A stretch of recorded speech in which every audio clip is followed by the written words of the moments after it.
ज्या लोकांनी नाशिक दत्तक घेतलं असं प्रत्येक प्रचार सभेत सांगत होते, तेच तिकडची झाडं कापायला का निघाले? हे आदिवासी बांधव ज्यांची नाळ ह्या जमिनीशी जोडलेली आहे, भूमीशी जोडलेली आहे, पृथ्वीशी जोडलेली आहे, ती तोडण्याचा तुम्ही प्रयत्न करता. हा जो विषय आहे तपोवनचा, अध्यक्ष महोदय, खरोखर गंभीर आहे.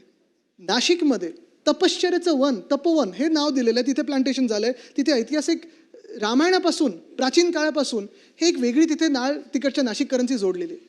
मग नेमकं ज्या लोकांनी नाशिक दत्तक घेतलं असं प्रत्येक प्रचार सभेत सांगत होते, तेच तिकडची झाडं कापायला का निघालेत? तपश्चर्या ही जंगलातच होते. तपश्चर्या ही 5 स्टारमध्ये होत नाही. आम्हाला साधुग्राम पाहिजे, अध्यक्ष महोदय, आम्हाला माईसचं पण पाहिजे.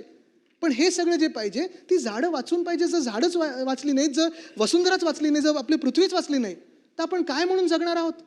की नाही तर आपण एकदाचं ठरवून टाकूया की संजय गांधी नॅशनल पार्क असेल, तपोवन असेल, अजनीवन असेल, सगळं सपाट करून टाका आणि वाळवंटात आपण आपला कारभार चालू.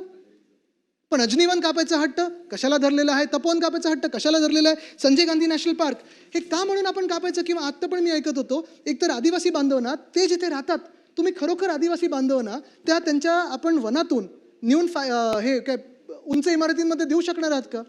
जे आदिवासी बांधव ज्यांची नाळ ह्या जमिनीशी जोडलेली आहे, भूमीशी जोडलेली आहे, पृथ्वीशी जोडलेली आहे, ती तोडण्याचा तुम्ही प्रयत्न करतात का? की त्यांच्या नावाखालती तुम्ही ती जागा बिल्डरांना देणार?